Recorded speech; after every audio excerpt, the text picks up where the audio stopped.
بسم اللہ الرحمن الرحیم الحمد للہ رب العالمین والصلاة والسلام علی اشرف الانبیاء وسید المرسلین اما بعد رب اشرح لی صدری ویسر لی امری واحلل عقدۃ من لسانی یفقہوا قولی ربنا زدنا علما اللہم فقہنا فی الدین۔ آج ہم انشاءاللہ آسان لسان القرآن کے 39ویں درس کے اندر فعل مضارع کو آپ جانتے ہیں کہ اس میں حال اور مستقبل دونوں کا معنی پایا جاتا ہے، تو آج ہم انشاءاللہ اس میں یہ دیکھیں گے کہ فعل مضارع کے اندر اگر اس کو حال کے ساتھ یا مستقبل کے ساتھ خاص کرنا ہو، یعنی اس کا معنی صرف حال میں ہو اور اسی طرح اس کا معنی صرف مستقبل کے اندر ہو، تو وہ کیا کیا طریقے ہم استعمال کر سکتے ہیں۔ تو سب سے پہلے دعا کر لیتے ہیں، اللہم لا سہل الا ما جعلتہ سہلا وَأَنْتَ تَجْعَلُ الْحَزَنَ إِذَا شِئْتَ سَهْلًا۔ تو ہمارا جو موضوع ہے، جیسے کہ میں نے شروع میں بتایا کہ فعل مضارع اس کے دونوں ہی معنی کیونکہ لیے جا سکتے ہیں، لہٰذا بعض اوقات اس کی ضرورت پڑتی ہے کہ ہم فعل مضارع کے اندر تخصیص کر دیں، خاص کر دیں اس کو، تاکہ وہ صرف کوئی ایک معنی ہی دے، یعنی چاہے حال کا معنی یا مستقبل کا معنی، جیسا بولنے والا وہ چاہتا ہو۔ یا اسی طرح جب ہم قرآن کریم کا مطالعہ کرتے ہیں تو جب ہم اس کو ترجمہ اس کا پڑھتے ہیں یا ترجمہ خود کرتے ہیں یا قرآن مجید کو سمجھنے کے لیے غور و فکر کرنے کے لیے جب قرآن کریم کا مطالعہ کرتے ہیں تو اس وقت بعض اوقات ہمیں اس بات کا علم ہونا ضروری ہے کہ یہ یہاں پر اس جملے کے اندر اللہ رب العزت جو مخاطب ہے تو وہ وہاں پر حال کا معنی مراد لیا جائے گا یا پھر وہاں پر مستقبل کا معنی مراد لیا جائے گا۔ تو یہ ایک اہم ٹاپک ہے، لیکن الحمدللہ یہ بہت ہی آسان ٹاپک ہے، تو انشاءاللہ بڑے ہی مختصر وقت میں ہم اس کو جلد انشاءاللہ سمجھ جائیں گے۔ تو چند اس کے لیے صرف کہلیں نشانیاں اور چند اس کے لیے جو علامات ہیں اور کچھ طریقہ کار ہیں کہ اگر ان کو اختیار کیا جائے یا ہم قرآن کریم کے مطالعے کے دوران ان کو اگر غور کریں، نوٹس کریں، تو ہمیں پتہ چل جاتا ہے کہ اب یہاں پر اس کا معنی، اس جملے کا معنی مستقبل میں کیا جائے گا یا پھر حال میں کیا جائے گا۔ تو سب سے پہلے ہم مستقبل کو ہی دیکھ لیتے ہیں کہ فعل مضارع کے اندر جس میں دونوں ہی معنی اصل میں پائے جاتے ہیں تو ہم کب اس کو صرف مستقبل کے معنی کے اندر کریں گے۔ تو اس میں ایک چیز ہم پہلے ہی پڑھ آئے ہیں جسے نون تاکید کہتے ہیں، ہم نے نون ثقیلہ اور خفیفہ پڑھے تھے، نون ساکنہ اور نون تشدید والا، کہ اگر وہ کسی فعل کے آخر میں لگ جائیں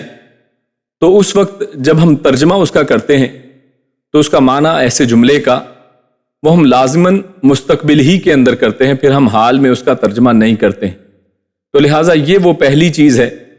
کہ جس کے ذریعے سے فعل مضارع اگر آپ کے سامنے ہو تو آپ کے لیے یہ اس کا ترجمہ کرنا آسان ہو جائے گا، سمجھنا آسان ہو جائے گا کہ اب اس جملے کا ترجمہ ہم نے حال میں کرنا ہے یا مستقبل میں، اور یہ چیز آپ کے اوپر واضح ہو جائے گی کہ اس کے آخر میں اگر کوئی فعل مضارع ہے، جیسے ہمارے سامنے یہاں پر سورۃ التکاثر کی ایک مختصر سی آیت ہمارے سامنے ہے، اللہ فرماتا ہے اعوذ باللہ من الشیطان الرجیم ثم لتسألن یومئذ عن النعیم۔ تو یہ دیکھیے یہاں پر لتسألن کا لفظ یہاں پر استعمال کیا گیا ہے، اور تسألو اور تسألون یہ اصل میں جملہ تھا فعل مضارع کے اندر، اور اونا کو وہاں پر اننا نون ثقیلہ کا استعمال کر کے تسألن کر دیا گیا، اور شروع میں بھی لام تاکید لگا دیا گیا۔ خیر ہمارا اصل میں ٹاپک نون اور یعنی نون تاکید جو ہے تشدید والا، یہاں پر نون ثقیلہ کا استعمال کیا گیا، جس سے جب ہم اس کا ترجمہ کریں گے تو ہم کہیں گے کہ ثم پھر لتسألن ضرور بر ضرور سوال کیا جائے گا، ہم فیوچر میں اس کا ترجمہ کر رہے ہیں، ضرور اس کا پوچھا جائے گا یومئذ اس دن عن النعیم، اس شخص سے نعمتوں کے بارے میں ان سب سے ضرور بر ضرور سوال کیا جائے گا۔ تو اب اس کا مطلب ہم حال میں نہیں کر سکتے ہیں کہ ضرور کیا جاتا ہے، ایسا ترجمہ نہیں ممکن ہے، کیوں؟ کیونکہ اس کے آخر میں نون تاکید لگ گیا ہے، تو چاہے وہ تشدید والا ہو، تسألن ہو یا پھر تسألن ہوتا، کچھ بھی ہوتا، تو یہاں پر تسألن کو اختیار کیا گیا ہے، تو اس کا ترجمہ جو ہے معنی کرتے ہوئے ہم مستقبل کا معنی لیں گے۔ تو ایک سب سے پہلی جو امپورٹنٹ چیز جس کو ہم پچھلے 1-2 دروس سے پڑھ رہے تھے کہ جب بھی کسی فعل مضارع کے آخر میں نون ثقیلہ یا نون خفیفہ یعنی نون تاکید لگ جائے تو معنی جو ہے مستقبل کے اندر ہی ہوگا. تو یہ اس طرح سے یہ خاص ہو جائے گا کہ فعل مضارع کو صرف مستقبل کا معنی دینا ہے. اسی طرح عرب جو ہیں وہ ایک دوسرا حرف استعمال کرتے ہیں کسی بھی فعل مضارع کے شروع میں. اور یہاں پر اوپر دیکھیے نون جو نون ثقیلہ یا خفیفہ تھا نون تاکید ہم اس کو فعل مضارع کے آخر میں لگاتے تھے تو پھر ہم مستقبل کا معنی کر لیتے تھے اور اس میں زور بھی پیدا ہو جاتا تھا. دوسری چیز جس سے ہم مستقبل کا معنی مخصوص کر سکتے ہیں وہ فعل کے شروع میں آئے گا. یعنی شروع کے اندر اگر ہم سین زبر یا سین لگا دیں تو اسے فعل مضارع مستقبل کا معنی دینا شروع کر دیتا ہے. جیسے یہاں پر ہمارے سامنے سورہ آل عمران کی ایک آیت جو ہے وہ بطور مثال ہے کہ قُل لِلَّذِينَ كَفَرُوا سَتُغْلَبُونَ وَتُحْشَرُونَ إِلَىٰ جَهَنَّمَ وَبِئْسَ الْمِہَادُ. اور یہاں پر سَتُغْلَبُونَ تغلبون اصل لفظ تھا تغلبون اور اس کے شروع میں سین لگا کر سین زبر سا لگایا تو اس سے اس کے اندر مستقبل کا معنی پیدا کر دیا. اور اللہ رب العزت فرماتا ہے کہ قل آپ فرما دیجئے للذین کفروا کافر لوگوں سے ان لوگوں سے جنہوں نے کفر کیا کہ ستغلبون وتحشرون کہ تم ضرور بر ضرور غالب کر دیے جاؤ گے اور تم ضرور بر ضرور اکٹھے کیا جاؤ گے الی جہنم جہنم کی طرف. وبئس المہاد اور بڑا ہی برا ٹھکانہ ہے. تو یہاں پر بھی مستقبل کا معنی سا لگا کر دیا گیا ہے یعنی مخصوص کر دیا گیا فعل مضارع کو کہ اب اس کا معنی حال میں نہیں کیا جائے گا بلکہ مستقبل ہی کے اندر ممکن ہے. اسی طرح ایک اور مثال ہمارے سامنے سورۃ المؤمنون کی آیت ہے بلکہ 2 آیات یہاں پر لکھی گئی ہیں تاکہ معنی بھی سمجھ میں آئے. تو اللہ فرماتا ہے کل من بیدہ الملکوت کل شیء آپ فرمائیں اے پیارے رسول صلی اللہ علیہ وسلم کہ کس کے ہاتھ میں ہے ملکوت کل شیء ہر چیز کی ملکیت بادشاہت وَهُوَ يُجِيرُ وَلَا يُجَارُ عَلَيْهِ إِن كُنتُمْ تَعْلَمُونَ تو سَيَقُولُونَ لِلَّهِ تو وہ ضرور بر ضرور وہ کہیں گے یقولون تھا اصل میں لیکن سین زبر لگا کے شروع میں کیا کر دیا اس کے معنی کو مخصوص کر دیا کہ وہ ضرور کہیں گے اور فیوچر میں معنی کریں گے. معنی کیا کہ وہ ضرور کہیں گے اگر آپ ان سے یہ پوچھیں کہ للہ کہ اللہ رب العزت ہی کی ذات ہے کہ جو ہر چیز کی تنگی اور مشکل سے ہر طرح کی پریشانی سے نکال سکتے. قل فأنا تسحرون تو اللہ فرماتے ہیں پھر ان سے پوچھئے کہ تمہیں کس طرح کا تم پر جادو کر دیا گیا ہے یعنی پھر تم ہوش میں کیوں نہیں آتے ہو جب یہ سب کچھ مانتے ہو. سیقولون یعنی اس سے یہ فیوچر کا معنی مستقبل کا معنی کہ ان کا قول کیا ہوگا ایسی صورت میں تو مستقبل کا معنی کر دیا گیا. تو صرف سین زبر شروع میں لگا دیا گیا تو اس سے فعل کا معنی جو ہے وہ مستقبل میں ہو گیا. اسی طرح سوفا یہ بھی فعل کے شروع میں اگر لگا دیا جائے تو اس سے بھی معنی جو ہے فعل مضارع کے اندر مستقبل کے لیے خاص ہو جایا کرتا ہے. تو فعل کے شروع میں اگر سوفا لگا دیں مثال کے طور پہ کلا کلا ہرگز نہیں سوفا یعنی سوفا کا مطلب وہی یعنی سوفا لگا دینے سے اب جو آگے جملہ ہے تعلمون تم ضرور جان لوگے تعلمون تم ضرور جان لوگے اصل میں تو مانا تھا تعلمون تم جانتے ہو یا پھر جان لوگے حال یا مستقبل کچھ بھی ہو سکتا تھا لیکن سوفا لگانے سے اب تعلمون کا معنی جو ہے وہ صرف مستقبل ہی میں ہم کرتے ہیں کہ ہرگز نہیں کلا ہرگز نہیں سوفا